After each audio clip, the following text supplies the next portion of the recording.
യേശു ദൈവമാണോ? ദൈവത്തിലേക്കുള്ള വഴി കാണിക്കുന്നവർ പലരും ഉണ്ടായിട്ടുണ്ട്, ഇനിയും ഉണ്ടാകാം.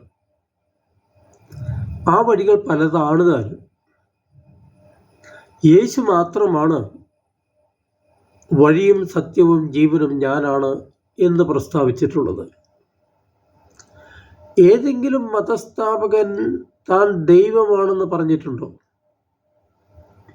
യേശു മാത്രമാണ് അങ്ങനെ പ്രസ്താവിച്ചിട്ടുള്ളത്. ദൈവത്തെ പിതാവെന്നാണ് യേശു വിളിച്ചത്. ഞാൻ പിതാവിൽ നിന്ന് വരുന്നു, പിതാവിൻ്റെ ഇഷ്ടം മാത്രമാണ് ഞാൻ ചെയ്യുന്നത്, പിതാവും ഞാനും ഒന്നാണ്, എന്നെ കാണുന്നവൻ പിതാവിനെ കാണുന്നു. ഇതൊക്കെയാണ് യേശുവിൻ്റെ പ്രസ്താവനകൾ. ഒന്നുകിൽ യേശു പറഞ്ഞത് സത്യം, അല്ലെങ്കിൽ നുണ. അതുമല്ലെങ്കിൽ മനുഷ്യരെ കളിപ്പിക്കാനുള്ള വെറും ചപ്പടാച്ചി. ഒരു വ്യക്തിയെ വിലയിരുത്തേണ്ടത് അയാളുടെ വാക്കുകളും പ്രവൃത്തികളും ജീവിതവും പഠിച്ചിട്ടാണ്. യേശുവിനെ പറ്റി ജനങ്ങളുടെ അഭിപ്രായം ഇങ്ങനെയായിരുന്നു: അവൻ എല്ലാം നന്നായി ചെയ്യുന്നു,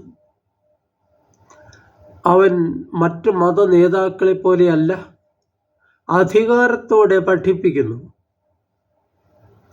അവനെപ്പോലെ മറ്റാരും സംസാരിച്ചിട്ടില്ല, അവൻ്റെ പ്രവൃത്തികളും അത്ഭുതങ്ങളും കണ്ട് ജനം വിസ്മയിച്ചു, ദൈവത്തെ സ്തുതിച്ചു.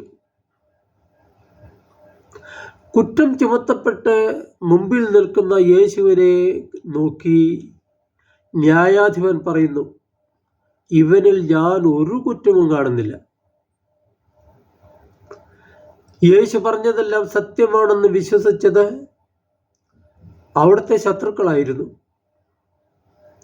തങ്ങളുടെ സ്വൈര ജീവിതത്തിന് ഈ സത്യം ദോഷം ചെയ്യുമെന്ന് അവർ മനസ്സിലാക്കി.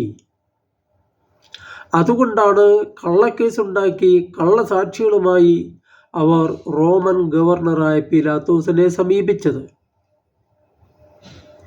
3-ാം ദിവസം ഞാൻ മരിച്ചവരിൽ നിന്ന് ഉയർത്തെഴുന്നേൽക്കും എന്ന യേശുവിൻ്റെ വാക്കുകൾ വിശ്വസിച്ചതും ഈ ശത്രുക്കൾ മാത്രമായിരുന്നു.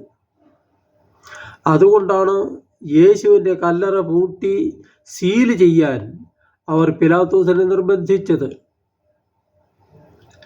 യേശു ദൈവമാണ്